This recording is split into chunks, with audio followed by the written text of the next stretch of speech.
Afternoon all. Welcome to Prospect House, home of Archon. We've found ourselves a nice quiet little spot because it gets quite noisy at lunchtimes, doesn't it, Pad?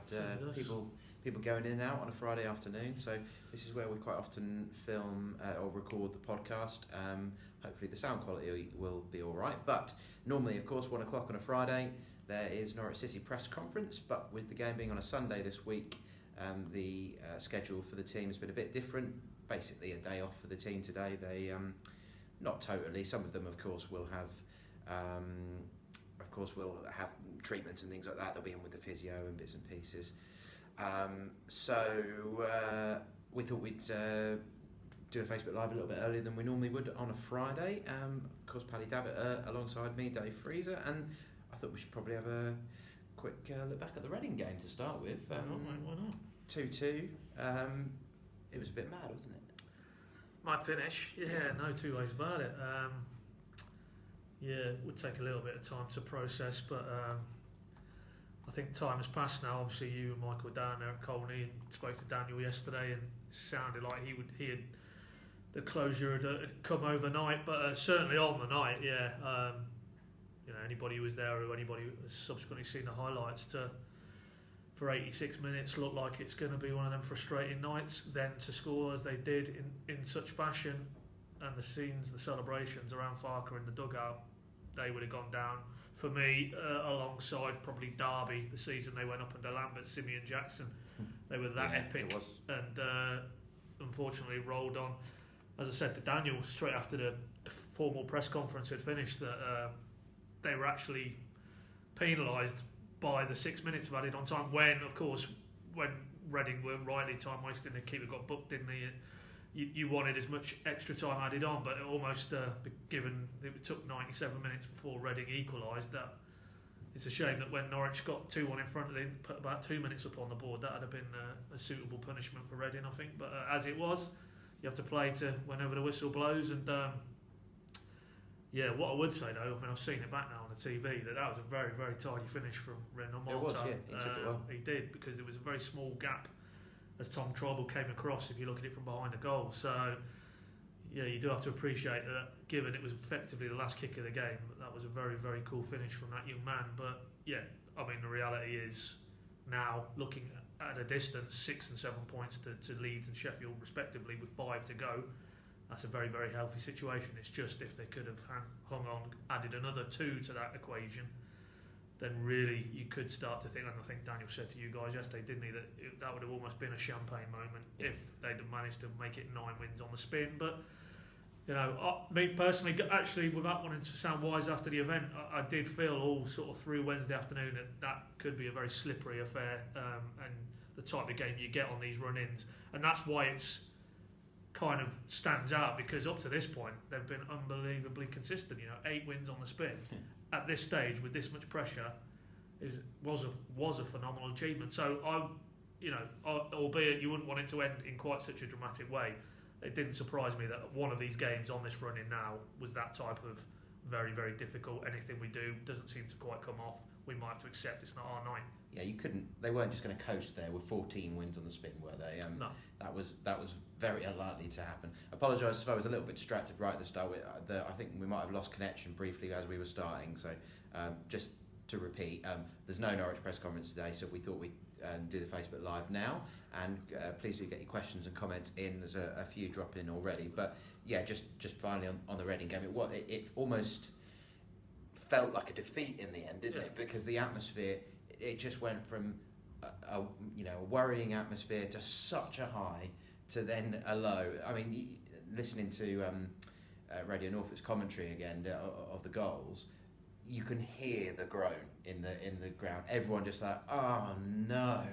Yeah. They literally had 1 foot in the Premier League at that point, didn't they? And we all know, fingers crossed, they're so good away from home. They get back on track on Sunday at Wigan, and we won't forget about it. But in that moment in time, it just felt, like you said, like the Simeon Jackson moment against Derby had been snatched away. Yeah. We would have talked about that Reading game for years and years, about Christoph Zimmermann's captain's header that basically fired Norwich to promotion. That was all just snatched away, and it was cruel. But Daniel did put on a good face yesterday. I felt like by the time we got through the press conference, his shoulders had dropped a little bit, and he'd really talked it all through. And obviously he had behind the scenes with the players and his coaching staff. And it felt like when you were at Colney that they, well, certainly from Daniel, that they can't wait to get back out on the pitch. Yeah, well, why wouldn't they? And of course we'll get into it in a bit more detail, but the volume of support, 5,300 fans making that trek on a Sunday morning, middle of the night for some, no doubt. How could that not inspire them when they run out? And then you weave around it the actual context of what they're trying to achieve and how close they are to it. Yeah, I could believe, literally from the final whistle midweek, that they would be desperate for this game to come around now, Yeah.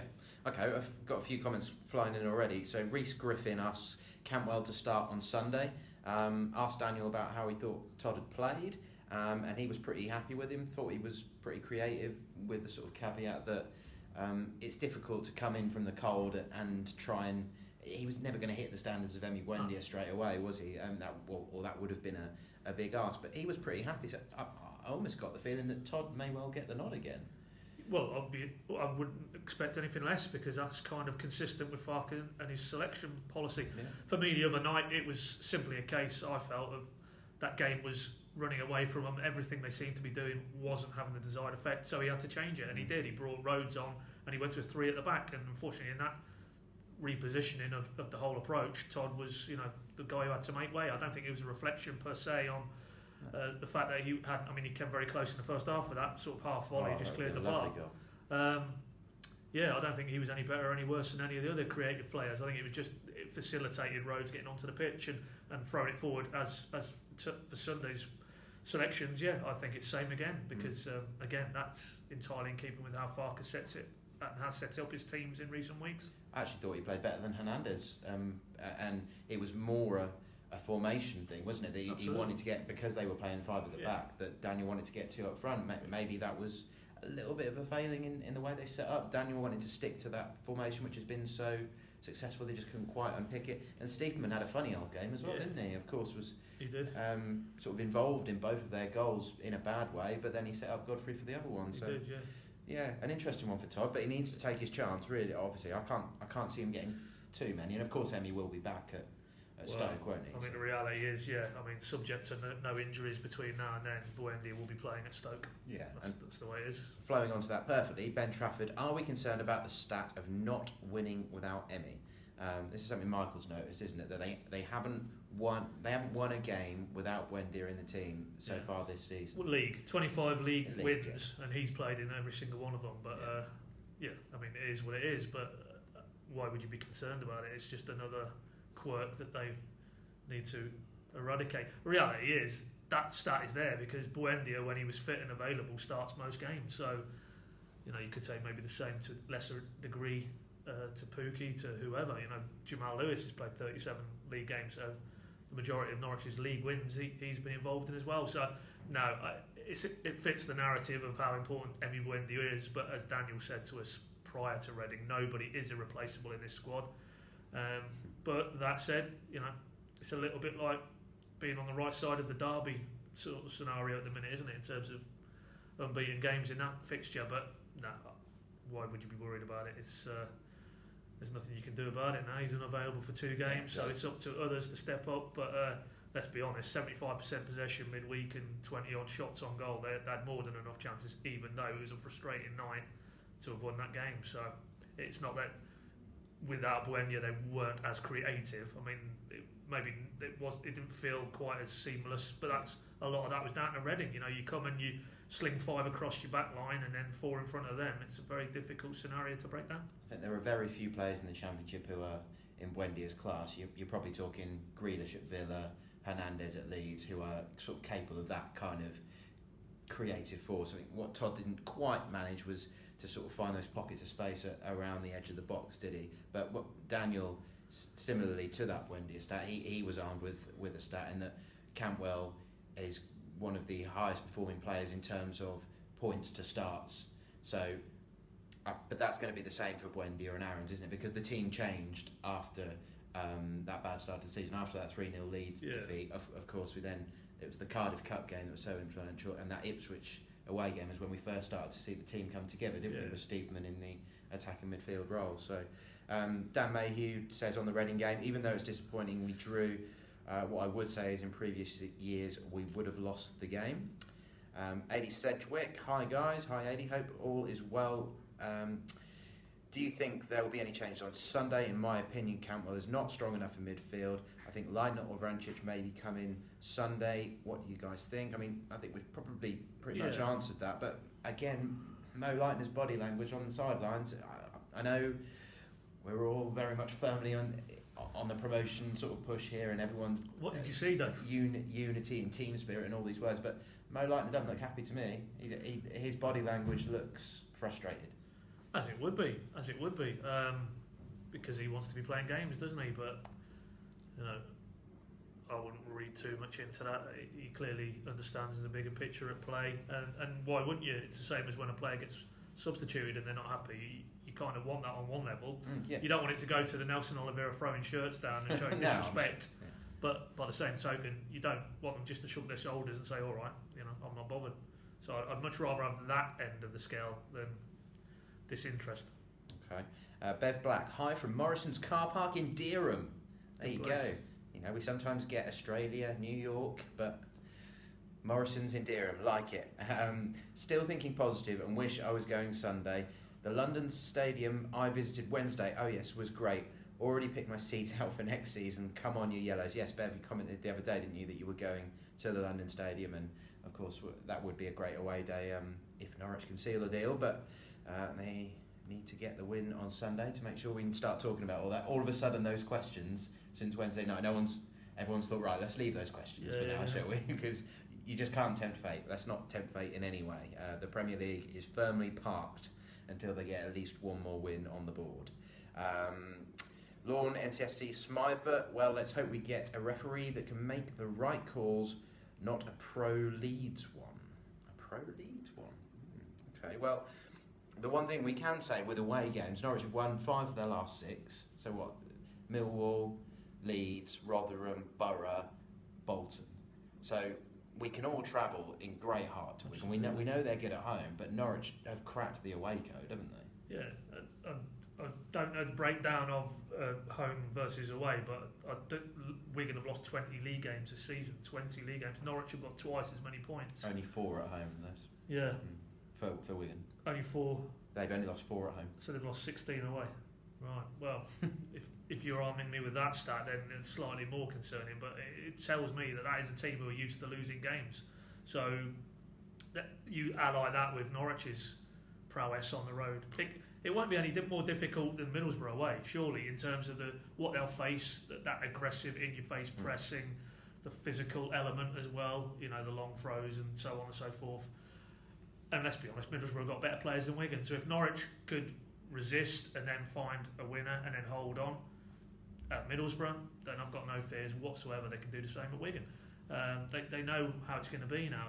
Reading and QPR to a much lesser degree are not taking Norwich on at a game of football. They know they can't probably match them in terms of the style of play, so they're going to try and make life as uncomfortable as possible. And in that respect, what Norwich faced against Reading, that's a pretty good, almost battle-hardening exercise going to Wigan, because I'd imagine it'll be more of the same on Sunday. They've only conceded 19 goals in those 20 league games. They've won 9 of them, drawn 7. So they keep things tight. When you look at those results, they certainly keep things tight, but they've beaten Villa, West Brom and Bristol City on their own turf. So they're decent, but I think most of those were first half of the season. They've only won 1 of the last 11 in all competitions. So, maybe it's a half-decent time to play. But Neil Luther says, Reading came with a plan and it nearly worked. Full compliments to NCFC in continuing to work and nearly get the rewards. And yeah, it is going to be quite a similar game, isn't it? Because Reading set up to frustrate Norwich. And to be fair, I know on the balance of play, Norwich did deserve the win in terms of possession and the amount of chances. But when you compare what Reading were like to QPR on Saturday, you have to say fair play to them, because they showed a great deal of spirit, didn't they? They turned up, and like Neil says, they had a plan and it worked. 100%, yeah. And we happen to know one of the guys. I think I might have said this, if not on the Facebook, I've said it somewhere in the last few days, that there is a real togetherness around what Gomez has got there at Reading now. That those players have bought into him, and we had some anecdotal evidence from somebody who sort of is in and around that camp, and that was clearly the major difference between them. QPR just turned up, they've got a caretaker manager, all the players don't know whether they're coming or going, and they were basically a rabble, 2 down after 12 minutes. Whereas Reading clearly believe they've got the makings of a reasonable side, and Daniel said it pre-match, said it again post-match. He thinks they are possession-wise as good as anything in the division, and you could see, you drop an Oliveira who's motivated into that lineup, then for next season they've got something to build on, because they do have decent players, and they certainly have got a fighting spirit. I mean, that was the perfect template for them, because they were able to soak, frustrate, but they crucially had the pace on the counter with Barrow and Mate, and if you've got that, then unfortunately, as Norwich found out, then you've always got a threat, and it might only be 1 or 2 forays, but let's not forget they had a great, as well as the first goal they scored, the second half, Mate could have scored again, and then the game would have been probably on Norwich. Probably should have. At 1-0, you know, so they had the ammunition to carry out that type of approach, whereas maybe QPR didn't quite, and didn't believe in it either, whereas, you know, from a distance, Wigan looked like Paul Cook's quite a charismatic type of manager. He's the sort of manager I think players like to play for, and they knew from the outset, as soon as they got promoted, that this season was about staying up, and that will be the sum total of their ambition. And as it stands, they're outside the bottom 3, so you know they're on course to probably hit their target. But I would be more inclined to think that this will be another Reading type affair, certainly in the early stages. What would change, of course, is if Norwich can get their noses in front, and you'll say they don't give up many goals at home, but one thing you know about this Norwich team, they do, even when they're not quite at it, they will create chances. So what I hope is Pukki's back in the groove, because midweek, you know, he could have had 3 or 4, and it just, for me, confirms that he looks a little bit leggy, and maybe in mind as much as body, that maybe the workload has taken its toll a little bit, and he's not quite at the levels he was before, because the last month or so of football, if he'd have had those chances when he was at the peak of his powers, he'd probably be on 30 goals now. Too much sparkling water at the EFL cucumber. Awards, and cucumber. I like this one from Andy Robb. If Todd had scored, he would have been a hero. Give one of our own a break. And that's a good point. You mentioned already that volley which flew just over the bar. If that goes in, you know, that, well, you could argue that would change the complexion of Todd's career, given the contract stuff in the background. So, you know, it'd be interesting to see if he does stick with him. You mentioned Paul Cook there, some quotes from him already at pinkham.com. He does remind me of Paul Warren to a certain extent. He's got that really likeable character, hasn't he, and his players are firmly behind him. They won the League One title last year, didn't they? So his quote along the lines of was, we're in deeper waters now, and in deeper waters there's bigger fish, and those bigger fish can eat you. So I think it's difficult, isn't it, when you come up as a promoted team and you're used to winning games. When you then start losing a lot, it's quite tough. But they have got one of their players was in the team of the season, wasn't he? Rhys James on Chelsea, loan from Chelsea. Yeah. Really highly rated prospect. Absolutely. I think they've been pushing him into midfield. So it'll be interesting to see how they approach it, really, because what we've got. I mean, we're going to travel tomorrow night, aren't we? We're staying over, so that not too far from Wigan, so that we can get to the ground. We normally need to be at the ground a couple of hours before, basically. The team will train at Colney tomorrow, and they travel up in the afternoon to make sure they get a good night's sleep ahead of the match. But of course, we're going to have the 2 games during the day to keep an eye on, aren't we? Sheffield United at home to Millwall, and then Leeds got a big game against Sheffield Wednesday at Ellen Road on the telly. So we're going to travel so that we can listen to that at the same time while we travel up there tomorrow evening.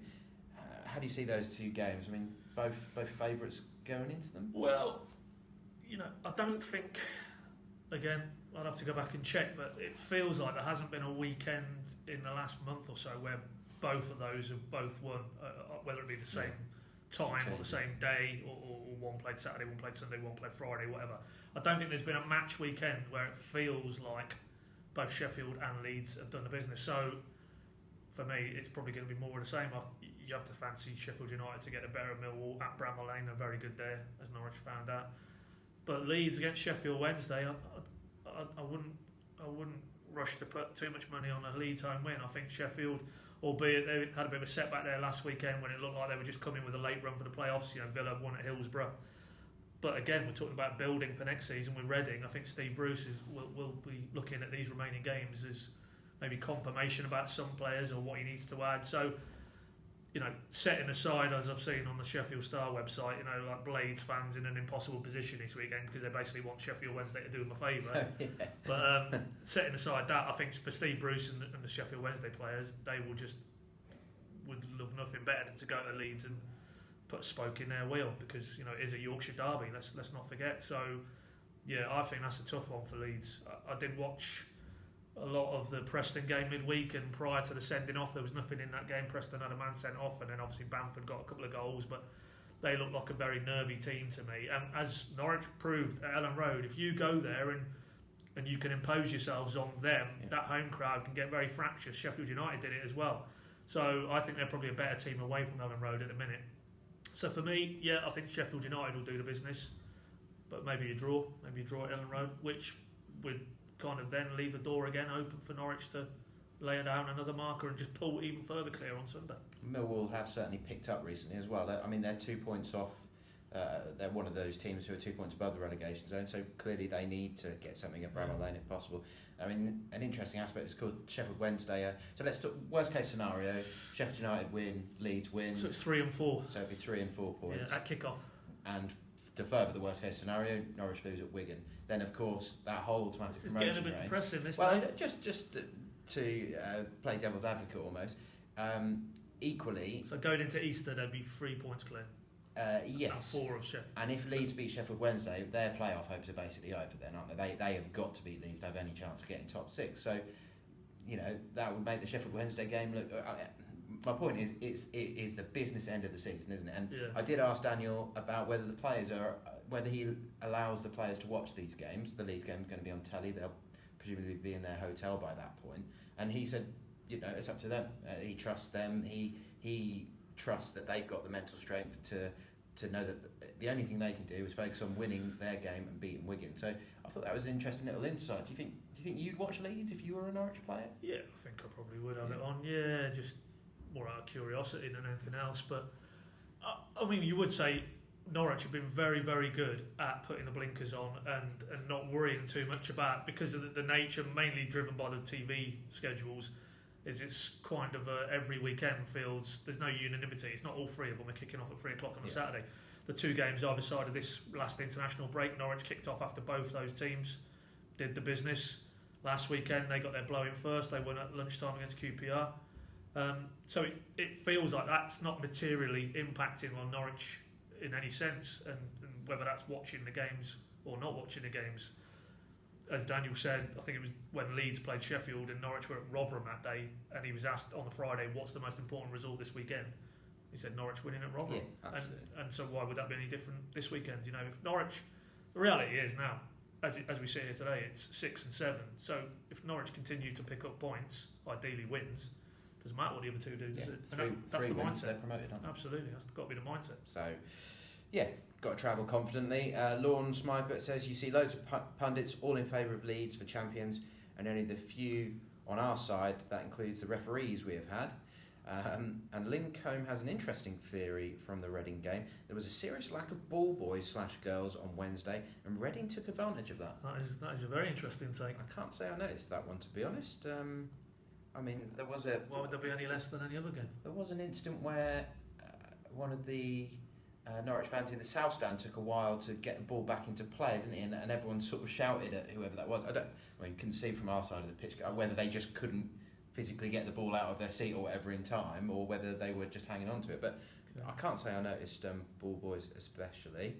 And same from Lorne as well. I'm setting off from Middlesbrough and picking my son up in Darlington at 8 a.m. Lovely. And the 5 a.m. No, the coaches. Well, he's in Middlesbrough. So, but the coach is 5 a.m. Yeah. That's fair play. 5,300 Norwich fans. I can't wait to see that. I hadn't recalled that so many had made the journey to Wigan on the opening day of the Premier League season back in 2011. Yeah, that was full. Yeah.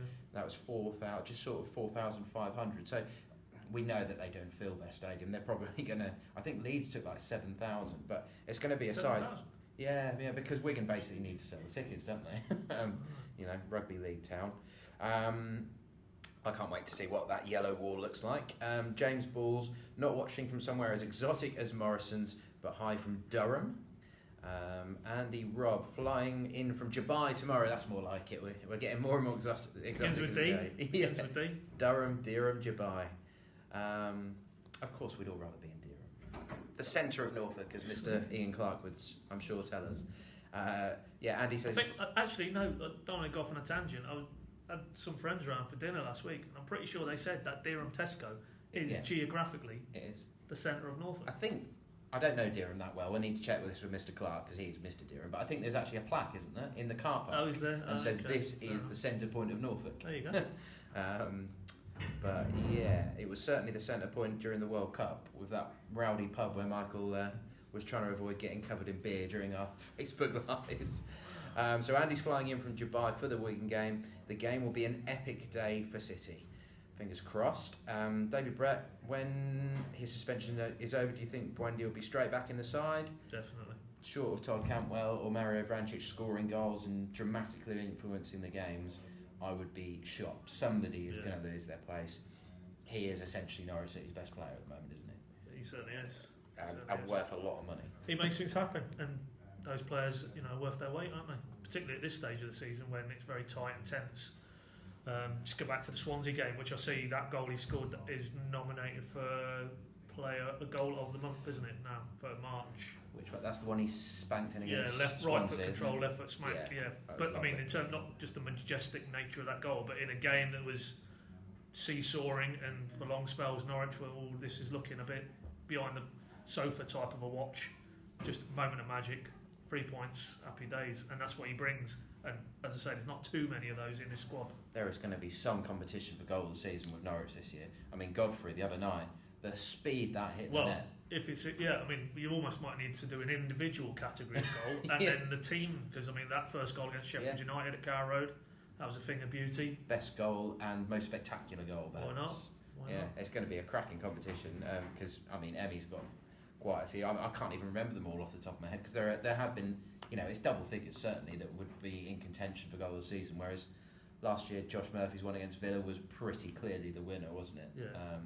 Howson the season before that for that volley against Forest. Spectacular. I'm looking forward to putting that poll together when it happens. I'm sure it will not be too far away. Craig Brooks, hi fellas, should Farke make changes for Sunday? What's going on with Tetty and any news of us seeing Heiser? As far as we know, Tetty's fit and Heiser we were never expected to see much of, were we? Well, no. That was a deal that should have happened this summer. Circumstances allowed him to do it a bit earlier, but I think the way it's playing out now, it's very much instead of coming in the summer and acclimatising, let's have this as your acclimatisation period, get to know your new surroundings, your new teammates, the football club in general, and then hopefully it's when they're in the Premier League, but when he comes back from pre-season, he needs to crack on straight away. Okay. Rita Wise says, we have the best supporters ever. Come on, you Yellows. And Steve Chick, Norwich need to start at a faster pace than they did against Reading. The pace was pedestrian for the first 30 minutes. He's probably got a point there, isn't he? Maybe pedestrian's a bit hard. Yeah, to a degree, yeah. I thought they were reasonably bright for the sort of first 5 or 10 minutes, and then because they didn't get that breakthrough, Reading sort of began to believe in what they were trying to do and then started to fill holes a bit more effectively. And then it did go into a prolonged lull, didn't it, really? And, apart from, I think there was, prior to their goal, obviously, there was the Cantwell chance. I think there was 1 or 2 Pukki chances. But, yeah. But, I was, to be fair, that is a fair point in the sense of, I think half-time I was tweeting they didn't need to move the ball quicker. The tempo had to be better because once you get an entrenched defensive line, it's very hard to move them around if your lateral passing is not quick enough. Yeah. And there's a few more comments which flow onto that nicely, actually. Hi guys, Wendy Little says, hi guys, we really missed Emmy on Wednesday. Do you think Leitner will start or maybe Mario at Wigan? And I'm in yucky Ipswich with a yellow and green heart. Patrick Bailey, we had a lot of possession against Reading but seemed short on creativity. Do we really miss Buendia that much? And Simon Palmer, if players like Leitner and Todd had been given 15 to 20 minutes at the end of previous games, they would be sharper to start in games like Reading, earlier subs, ... Again, that's a fair point, isn't it? Fair point, yeah. But equally, they were very, very close to winning a 9th game on the spin. They were. So, I don't think Daniel Farke really comes in for much criticism, does it? No, there's been but on the substitutions, that is a fair point, because by no stretch would you say, okay, QPR aside, no stretch would you say these last stretch of games have been comfortable watches where the game was dusted long before the end, and in those contexts, he obviously felt, no, I'll keep it as it is, and got the results that way. But there is, I think, certainly an argument for Leitner and Vrancic to have seen a bit more action, and particularly in games that were very tight and tense. And you could argue maybe physically some of the players who were out on the pitch who've had a lot of football, because he's kept the side effectively the same, maybe they're looking a little bit weary. As I said right at the start, I think Pukki is looking a little bit weary, but I'm not advocating taking him off anytime soon. But I think some of the midfielders, definitely, you could have rotated a little bit more than he has done. Yeah, and Pukki did score 2 on Saturday, didn't he? One of them was a gimme, but the second was a cracking finish, wasn't it? So, interesting question from Stuart Cousins. Have Norwich ever been promoted and Ipswich been relegated from the same league in the same season? I don't think so. Clearly, Norwich have been relegated from top flight campaigns when Ipswich have been doing well, in the 70s and things like that. I remember being at Cardiff in 2002 for the playoff final when Ewan had put Norwich ahead in extra time. I remember the Norwich fans singing, "Are you watching Ipswich Town?" because they'd been relegated that weekend from the Premiership. But no, because Ipswich haven't been down to the third tier for a long, long time, have they? So it would seem unlikely, but you never know. The stars might align, and both are sealed on the same day. I think Ipswich could get relegated this weekend. Absolutely, but it would need all the results to go, wouldn't it? So maybe unlikely this weekend. I think probably Easter again is looking like the potential sort of swing weekend. Yeah. Neil Luther, the nice thing for me is Leeds and Sheffield United are having to battle each other for second, so the focus is off Norwich. We just need to do what we've been doing all season. We haven't actually said, but Daniel did say no fresh injury worries. Marcus Diekman, a bit of a knock, but should be fine for Sunday. Just a few bumps and bruises in terms of 2 games or 3 games in 8 days, really. So nothing to be concerned with. It's just Buendia's suspension, isn't it? Jamie Brett, as brilliant as we are, and when, in capital letters, we get promoted, we need to play for 2 halves and not just one. The game will be dead and buried in the Premier League if we turn up just in the second half. Well, let's hope we can have those conversations. Ian Gabelli, Shrabeni to score the goal to get us promotion. That's a big call. He was on the bench the other night, wasn't he? He was. Whether he will stay there, I don't know. He's not played much football for a while. I am surprised he hasn't played more the under-23s player. Carrow Road tonight against Borough. I'm surprised he's not played some in that. That does strike you, particularly the home 23s games when there's no real travel involved. As you say, they're today nominally off and then back in tomorrow. Why couldn't he have 45 minutes tonight, light a session tomorrow? Because with the greatest will in the world, unless something happens to Pukki and Rhodes between now and Sunday lunchtime, he's not getting a game, is he? So, that does strike me as, again, something that probably could have been looked at in terms of, but they would feel that he's getting enough miles in his legs on the training pitch. And you can't really argue because, as I say, you touched on it there, at this stage of the season, senior players, clean bill of health, phenomenal job by City's physios and sports science people. Absolutely. I've just checked. Ipswich can get relegated tomorrow. The comment was from... I've lost it because Facebook's moved. There it is. Mark Mitchell, we're all supporting Birmingham tomorrow, aren't we? And indeed, if Ipswich lose at home to Birmingham, they will only have 12 points to play for, and they will be at least 14 adrift. So we will be saying goodbye to Ipswich and Bull Lambert very shortly, which I'm sure plenty of Norwich fans will enjoy. Just last few comments, and then we'd better crack on. George needs a shout out. Where George is watching from? Hello from New Zealand, 12:40 a.m. 13th of April. Fair play. He's already in tomorrow. George Woods. Thanks for joining us, George. We've got a 12-page Pinkin tomorrow in print. If you still like to go old school and buy your papers, like many people still do. So if you're going to be one of those many thousands on the coach, perhaps get your copy and make sure you have a good read on the way up to the game on Sunday. Charlotte Dawes says, so relieved for a point. I think it was a huge space for Cantwell to fill. I think we needed the creativity from Vrancic in the second half. He did sort of play a role in Godfrey's, didn't he? Not particularly spectacular, but he set Godfrey going forward, didn't he? That was some goal.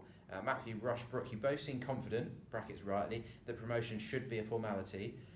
But which game does your gut instinct think promotion will be sealed? You think Blackburn, don't you, mate? I'm thinking Blackburn, the home game Saturday, which has been moved to 7:30, isn't it? I'm going to go optimistically and say a win at Stoke. I mean, I hope so. The sooner the better, of course, from our point of view, as well as everyone else, as well as, of course, Norwich's. But it would be nice for promotion to come at Carrow Road. I can't. It's going to be difficult to stop fans being nervy if there's that possibility. So it would come down to the players and just to hopefully as much noise as possible. But how special would it be to get promoted at Carrow Road? Yeah, it was. Somebody was telling me, have they actually ever won promotion at Carrow Road? I think you're going back not to the top flight. I don't think. Many a year. So yeah, I mean that would be an historic occasion, and you would do well to get a ticket for that game. Absolutely. And the photos, I just can't wait. Be brilliant. Football to be played yet, mate? Exactly. Yeah. Sunday. Just got to win Sunday. Andy Robb, looks like all the hotels in Wigan will be full of yellow and green Saturday night. I'm staying in the Holiday Inn near the ground. What's the rest of the front guard? Where's the rest of the front guard staying? We're not actually staying in Wigan, are we? We're staying near Stoke. We're just going to do the majority of the journey rather than the whole thing on Saturday. And then only leaves us about an hour to get there on Sunday. Just a couple of last ones then. These are people tagging other people into the conversation, which is great. Mark Mitchell says if Ipswich fail to win tomorrow, they are down. He is very correct.